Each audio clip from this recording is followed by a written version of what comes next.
तो आज हम देखने वाले हैं इन द लॉस्ट लैंड। तो कहानी की शुरुआत में हम देखते हैं कि दुनिया काफ़ी बदल चुकी है। चारों ओर सूखा और बदहाली छाई हुई है। अर्थ में अजीब अजीब तरह के क्रिएचर्स रहने लगे हैं। दुनिया भर के लोग जो बचे कुचे हैं वो सिर्फ एक ही सिटी में रहते हैं। और बहुत वक्त पहले लॉस्ट लैंड से एलिस नाम की विच भी यहाँ पर आ गई, जिसे आज हम फांसी के फंदे से लटकते हुए देखते हैं। दरअसल उसे चर्च वाले जान से मारना चाहते हैं, क्योंकि ईसाई धर्म में विच क्राफ्ट पाप है। साथ ही ऐसा कहा जाता है कि विच से आप कुछ भी खरीद सकते हैं, हालांकि उसके भी अपने कॉन्सिक्वेंसेस होते हैं। मगर फिर भी लोग विच की हेल्प लेने जाते ही हैं। और वही लोग चर्च की बात नहीं मानते, क्योंकि वह अनपढ़ हैं। जिस पे विच कहती है कि मेरे पास अमीर गरीब सभी तरह के लोग आते हैं, मगर वह सारे बेसब्र होते हैं। अपनी इच्छाओं को वह तुरंत ही पूरा करना चाहते हैं। और उस वक्त उसे अपने गुनाहों के लिए पश्चाताप करने को कहकर मैरी अपने सोल्जर्स के साथ वहां से जाने लगती है। मगर दोस्तों, एक सोल्जर गलती से विच की आंखों में देख लेता है, जिससे विच तुरंत ही उसे अपने वश में कर लेती है। अब उस सोल्जर को ऐसा महसूस होता है जैसे वह खुद ही फांसी के फंदे से लटका हुआ है। इसीलिए वो अपने पॉकेट से गन निकालकर रस्सी पर शूट कर देता है, जिससे वो ज़मीन पर गिर जाता है। और तभी उसकी ओर विच आती है तो वो उसे भी शूट करके मार डालता है। मगर यह सिर्फ उसका इल्यूजन होता है। रियलिटी में तो उसने अपनी नहीं बल्कि विच की रस्सी पर गोली मारकर उसे फांसी से बचा लिया था। और उसकी ओर दौड़ते हुए विच नहीं बल्कि उसका ही एक साथी सोल्जर आया था, जिसे उसने विच समझकर शूट करके मार डाला। यह सब देखकर मैरी उस सोल्जर के पास आती है। वो उससे पूछता है, ये मेरे साथ हो क्या रहा है? तो मैरी कहती है, तुम विच के गुलाम बन चुके हो, इसलिए तुम अब हमारे किसी काम के नहीं। कहते कहते वह सोल्जर का गला काटकर उसे भी मार डालती है। इसके बाद मैरी और बाकी के बचे सोल्जर विच को ढूंढने लगते हैं, मगर विच तो एक एक करके सारे सोल्जर्स को मार देती है। फिर आखिर में वो मैरी को उसी के फांसी के फंदे पर लटकाकर चली जाती है। अगर मैरी जरा सी भी हिली और उसके पैरों के नीचे से वो स्लिप हुआ तो उसकी मौत हो जाएगी। फिर एक रात की बात है दोस्तों, विच के महल में कैप्टन चेरिस क्वीन के साथ आता है। विच कहती है, ऐसी क्या बात हुई जो क्वीन को हमारे पास आना पड़ा? तो क्वीन कहती है, ऐसा कहा जाता है कि तुम कुछ कीमत के बदले लोगों की विशेष पूरी करती हो, तो मेरी भी एक विश है और उसके बदले मैं तुम्हें अच्छी खासी कीमत भी दूंगी। यह कहकर वह कैप्टन जेरिस और बाकी के सोल्जर्स को बाहर जाने का आर्डर दे देती है। फिर वह अकेले में विच से कहती है, मुझे शेप शिफ्टर बनना है, इसके लिए मैं तुम्हें यह अपनी नायाब हार दूंगी। जिस पे विच पूछती है, क्या आप श्योर हैं? क्योंकि विश पूरी होने के बाद आपको पछतावा भी हो सकता है, ध्यान रखना इस बात का। पर क्वीन तो इरादा करके ही आई थी कि अब वह पीछे नहीं हटने वाली। तो यह जानने के बाद विच कहती है, मैं एक हंटर हायर करूंगी, जिसके साथ मैं लॉस्ट लैंड में जाऊंगी और वहां शिप शिफ्टर को ढूंढ कर लाऊंगी।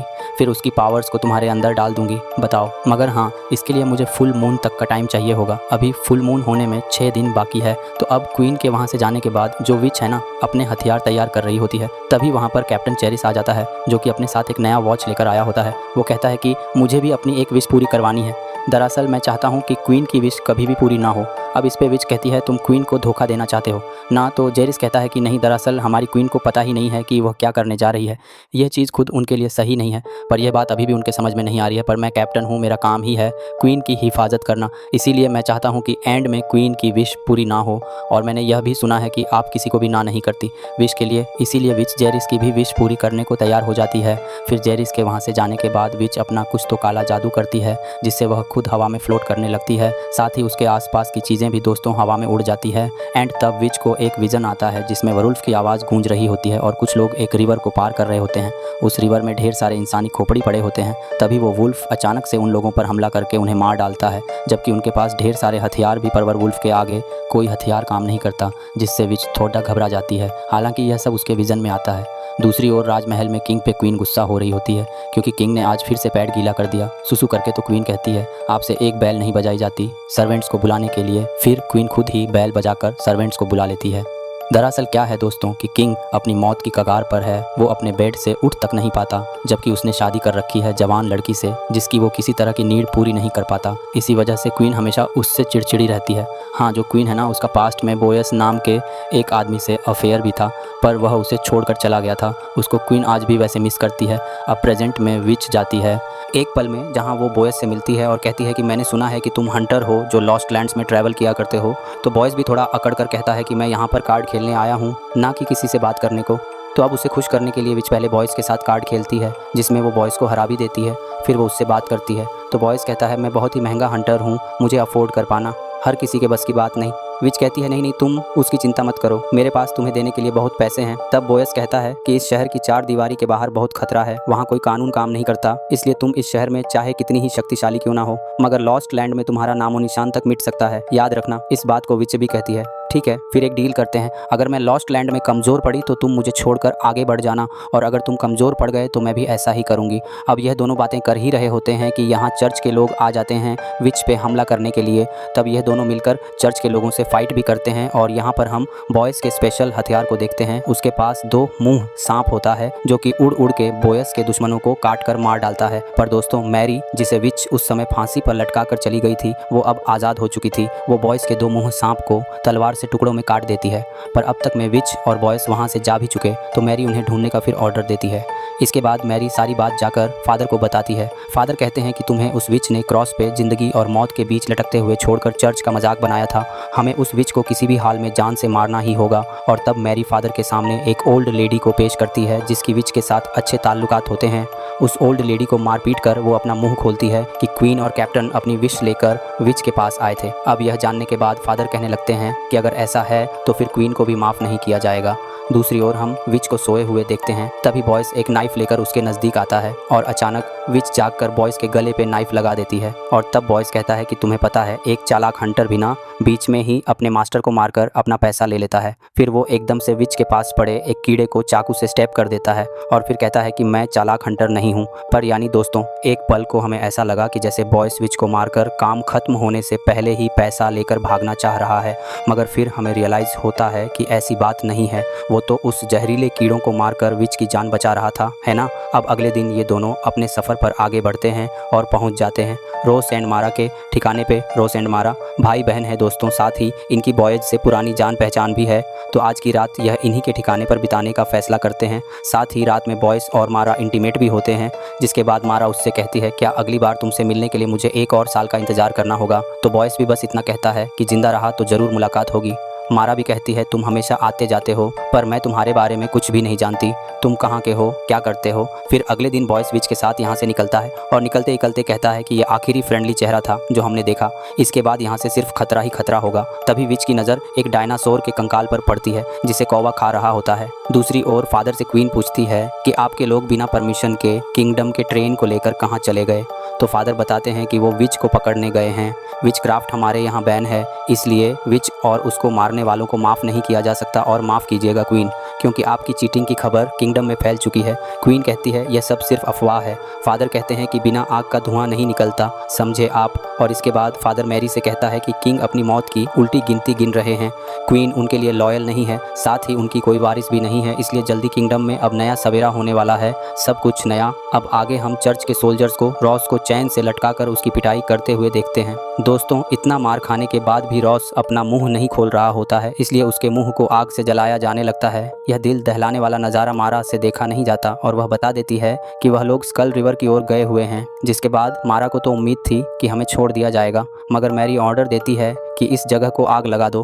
अब तक दोस्तों फुल मून में सिर्फ 3 दिन बचे होते हैं। तो रास्ते में बोयस अपने एक साइरस नाम के फ्रेंड के यहाँ रुकने का मन बनाता है, मगर उसके ठिकाने के अंदर जाने पर वह शॉक हो जाता है क्योंकि वहाँ पे सारस की लाश लटक रही होती है। किसी ने कुछ देर पहले सारस को मौत के घाट उतार दिया। तभी विच को यहाँ किसी और के होने का भी एहसास होता है और यह कोई और नहीं बल्कि मैरी और उसके सोल्जर्स हैं दोस्तों, जिन्होंने अब अपनी आंखों पर ग्लासेस पहन के रखे हुए हैं ताकि विच उन्हें अपने वश में ना कर पाए।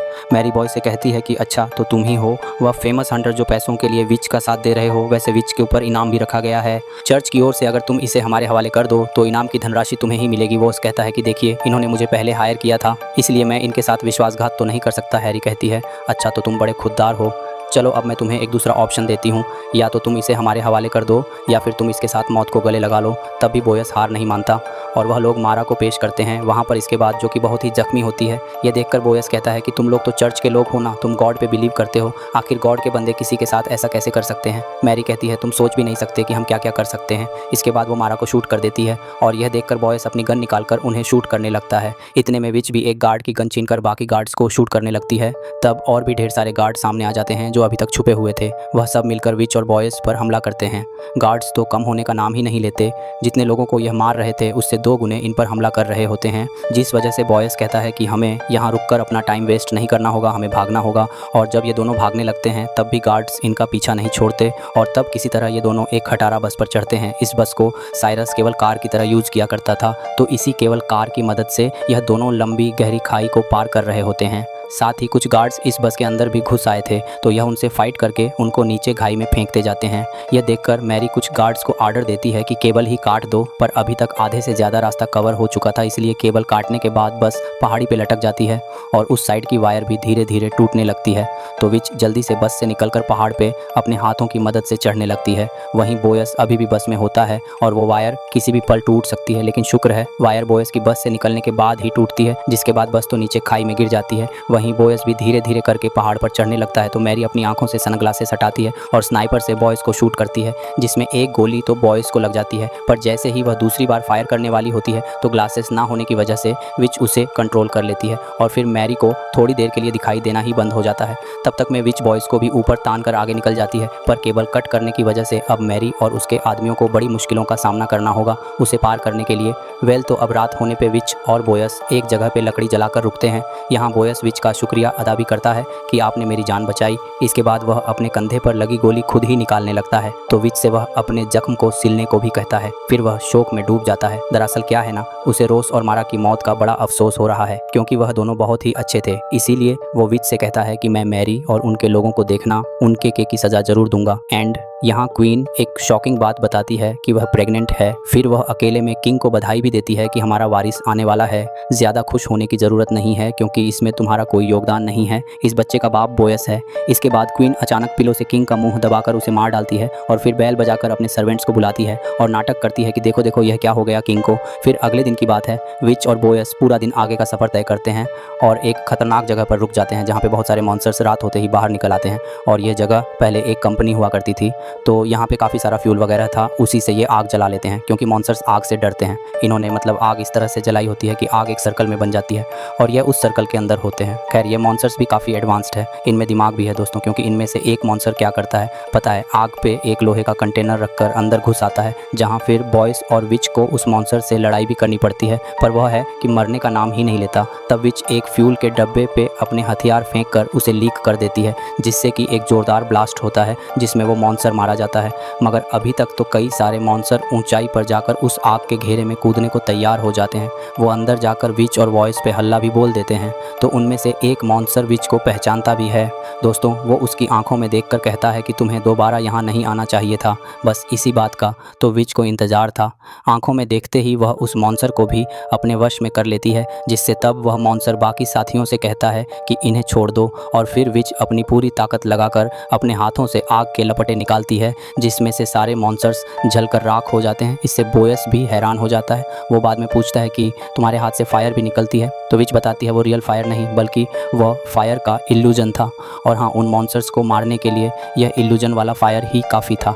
अब बॉयस एक और चीज़ पूछता है कि अगर तुम उनको झटके में मार सकती थी तो फिर तुमने इतना सहा क्यों। विच बताती है कि जो पावर्स मैं यूज़ करती हूँ ना, उसकी मुझे कीमत चुकानी पड़ती है। बॉयस फिर पूछता है कि मॉन्स्टर्स का हेड तुमसे क्या बातें कर रहा था, तब विच बताती है कि दरअसल इस जगह में खजाना छुपा हुआ है। तो एक दिन एक लालची आदमी मेरे पास मदद मांगने आया, और जैसा कि मैं किसी को भी मदद करने को मना नहीं करती, मैं उसे भी मना नहीं कर पाई। जब मैं उसको यहाँ लेकर आई ना, तो यहाँ मौजूद एक खास तरह की गैस की वजह से वह आदमी और उसके सारे साथी मॉन्स्टर में बदल गए। दरअसल मैं किसी को मदद करने से मना तो नहीं कर पाती, पर असल में मुझसे किसी को मदद मांगनी ही नहीं चाहिए, मुझे अकेला छोड़ देना चाहिए, क्योंकि उसके परिणाम भी होते हैं। ओएस कहता है कि तुम टेंशन मत लो, मैं तुम्हारे साथ हूँ। और अब यहाँ फुल मून होने में सिर्फ एक दिन बचा होता है, और फादर सारे पब्लिक को बुलाकर यह ऐलान कर देता है कि हमारे पुराने किंग की मौत हो चुकी है, मगर हमारी क्वीन प्रेग्नेंट भी है, इसलिए अब से सारा पावर हमारी क्वीन के पास ही होगा जब तक हमारा न्यू किंग 16 साल का नहीं हो जाता। अब दोस्तों, अब वो क्वीन के सामने तो लॉयल सर्वेंट बनने की बात करता है, मगर मैरी से वह यह भी कहता है कि मुझे मजबूरी में उस औरत के सामने इज्जत से पेश आना पड़ता है, क्योंकि क्वीन भी दिन प्रतिदिन शक्तिशाली होती जा रही है। हमें जल्द से जल्द उस विच को पकड़ना होगा, फिर उसकी गवाही से हम विच और क्वीन दोनों को मौत के घाट उतार सकते हैं। तो दोस्तों, इस वक्त मैरी और उसके लोग ट्रेन में होते हैं, और ट्रेन में लगी मशीन से ही फादर अपना मैसेज मैरी को दे रहा होता है। वहीं विच और बॉयस सब स्कल रिवर के काफ़ी नज़दीक पहुंच जाते हैं। उन्हें अचानक पटरी कांपती हुई सी समझ आती है, जिससे वह तुरंत ही समझ जाते हैं कि मैरी और उसके लोग ट्रेन से आ रहे हैं। अब वह हमारे काम में दखल अंदाजी करेंगे पक्का। तो कुछ ही देर के बाद मैरी को विच सुरंग में पटरियों के बीच खड़ी दिखाई देती है, जिससे मैरी खुश हो जाती है कि अब यह कहाँ जाएगी, यह तो पकड़ी जाएगी। मगर विच अपनी जान बचाने के लिए भागने लगती है और उसे कुचल कर मारने के लिए वह लोग ट्रेन की रफ्तार भी तेज कर देते हैं। सुरंग से निकलते ही मैरी को विच की चाल समझ आ जाती है। दरअसल सुरंग से निकलने के कुछ देर बाद ही आगे की पटरियां टूटी हुई होती है। विच तो नीचे कूद जाती है और एक टूटी हुई टावर पे बोयस मौजूद होता है और वह विच को थाम भी लेता है। और इसी दरमियान मैरी और उसके लोग ट्रेन को रोकने की लाख कोशिश करते हैं, मगर इतनी स्पीड में होती है ट्रेन कि वो रुक नहीं पाती और टूटी हुई पटरी होने की वजह से हाई में गिर जाती है, जिससे यहाँ पर मैरी और उसके लोगों का काम तमाम। इधर राजमहल में क्वीन कैप्टन जेरिस के थोड़ा क्लोज आती है और पूछती है, तुम मेरे लिए कुछ भी कर सकते हो ना? वो कहता है, हाँ कुछ भी। तो फिर दोस्तों क्वीन उसके हाथों फादर और उसके लोगों का खून करवा देती है, यह कहते हुए कि फादर मुझे बिल्कुल पसंद नहीं करते, वो आज नहीं तो कल मुझे नुकसान पहुंचा कर ही रहेंगे। अब जो कैप्टन है वो तो क्वीन के प्यार में था ही, वो एक ही बार क्वीन की बात मानकर काम तमाम कर देता है एंड फिर उसे रिवॉर्ड मिलता है क्वीन के साथ इंटीमेट होने का। पर उसे अभी भी क्वीन कहीं खोई खोई सी लगती है, तो वो पूछता है क्या बात है। क्वीन बताती है आज फुल मून नाइट है। कैप्टन जेरिस कहता है कि अब आपको विच और उसके प्रॉमिस के बारे में सोचना छोड़ देना चाहिए, अब तो आपके पास हर चीज़ है। क्वीन कहती है हर चीज़ तो नहीं है। यहाँ से सीन चेंज होता है विच और वॉइस पे जो स्कल रिवर के पास है। इतने सारे मरे हुए लोगों की खोपड़ियाँ देखकर विच हैरान हो जाती है और कहती है इतने सारे लोग आए थे उस शेप शिफ्टर को पकड़ने के लिए, पर सारे के सारे नाकाम रहे। अब देखो मुझे अपने के वादे की वजह से यहाँ पर आना पड़ा, पर तुम मेरे साथ यहाँ तक आए हो, ये मेरे लिए काफ़ी है। अगर अब तुम चाहो तो यहाँ से वापस जा सकते हो। पर बोयस विच को अकेला छोड़कर नहीं जाना चाहता। इसके बाद विच को सिल्वर की नुकीली रिंग्स पहनता देखकर बोयस कहता है कि शेप शिफ्टर पर सिल्वर भी काम नहीं करेगा। बहुत सारे लोग सिल्वर के हथियार के साथ आए थे, फिर भी वह नाकाम रहे। इसीलिए मैं तो कहता हूँ कि अभी भी वक्त है, यहाँ से तुम चले जाओ। और विच कहती है मैं शापित हूँ, मैं किसी की मदद करने से खुद को नहीं रोक पाती। मैंने जो वादा किया था उसे पूरा करना ही पड़ेगा, चाहे फिर इसमें मेरी जान ही क्यों ना चली जाए। और फिर तेज बारिश शुरू हो जाती है। विच कहती है शिप शिफ्टर हमारे नज़दीक आ चुका है। बॉयस कहता है कि इसमें अभी भी टाइम है, मून अभी भी बादलों में छुपा हुआ है। पर कुछ ही देर में मून बादलों से बाहर आ जाता है और अचानक बॉयस की बॉडी अजीब तरह से चेंज होने लगती है। यानी इतनी दूर जान पर खेलकर विच जिसके साथ यहाँ पर आई वही तो असल में शेप शिफ्टर वेयरवुल्फ है। पर विच बिल्कुल भी नहीं चौंकती। वो कहती है तो तुम इतने टाइम से मेरे साथ इसलिए थे ताकि मुझे यहाँ लाकर मार सको। और उसके बाद दोनों में काफ़ी ज़्यादा फाइट होती है और ये फाइट तब तक चलती है जब तक मून फिर से बादलों में छुप नहीं जाता, क्योंकि बादलों में छुपते ही वॉइस फिर से इंसानी अवतार में आ जाता है। फाइट की वजह से उसकी बॉडी पे काफ़ी सारे जख्म आ जाते हैं एंड विच अभी भी उसे बड़े ही प्यार से बातें करते हुए कहती है मून के बादलों में से निकलने में अभी टाइम है, तब तक के लिए तुम सो जाओ, थोड़ी रेस्ट करो, क्योंकि तुम काफ़ी वीक हो चुके हो। और सही में बोया सो जाता है, पर जब वह जागता है तो देखता है विच ने उसे मोटी मोटी जंजीरों से बांध के रखा हुआ है।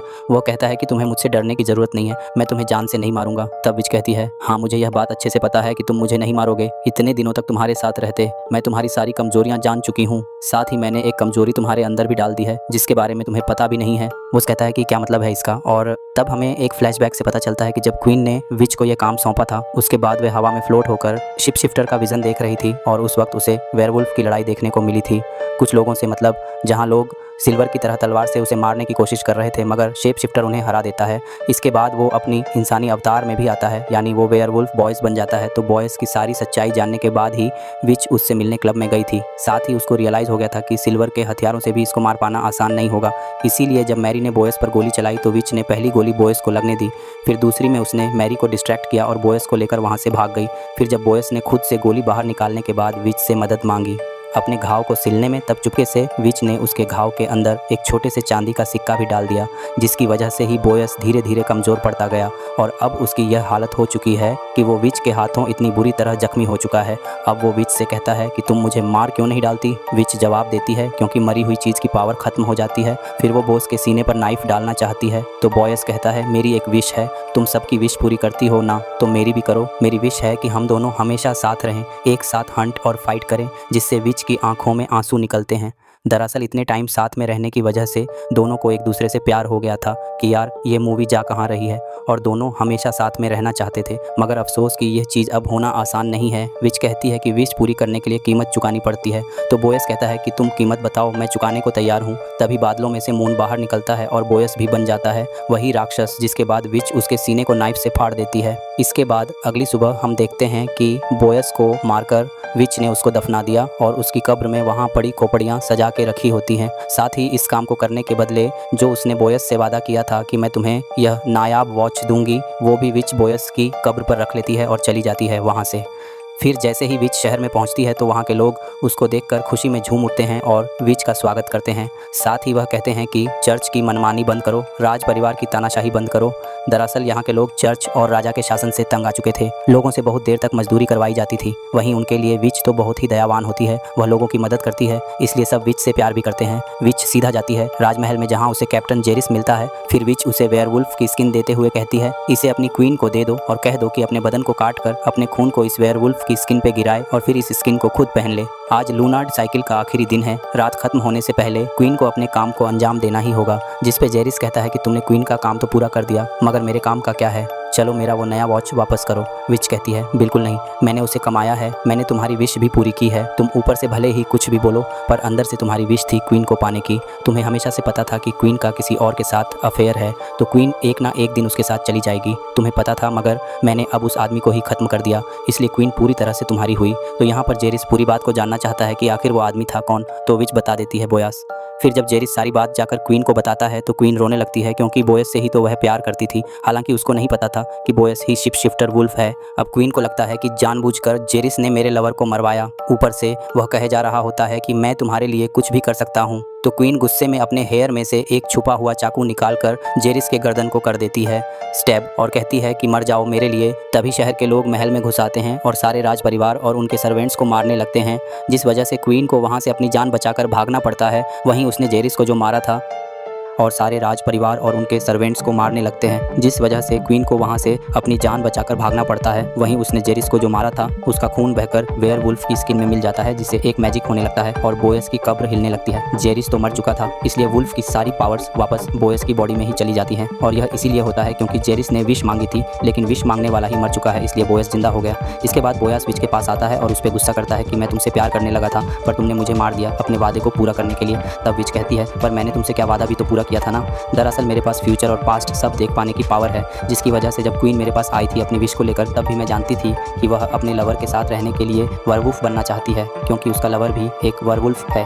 ऐसी विशेष पूरा करना इंसानियत के लिए खतरा भी हो सकता है, इसलिए मैंने जानबूझकर क्वीन के लवर यानी तुम्हारी वर्वुल्फ की स्किन लाकर उसको दे दी। पर मैंने ऐसे नाटक किया जैसे मुझे तो पता ही नहीं था कि बोयास क्वीन का लवर है। वह सब कोइंसिडेंटली हुआ, ऐसा उनको लगने दिया मैंने, जिससे मैंने वुल्फ की स्किन क्वीन को देने का वादा भी किया, पर वह इस तरह पूरा किया कि वह ओवरवुल्फ ना बन पाए, क्योंकि जब उसका लवर ही मर गया तो वह बनकर क्या करेगी। इसी तरह मैंने जेरिस से भी किया, वादा पूरा किया, साथ ही मैंने तुमसे किया, वादा भी पूरा कर दिया कि तुम मरकर भी लौट आओगे और फिर हमेशा साथ रहेंगे।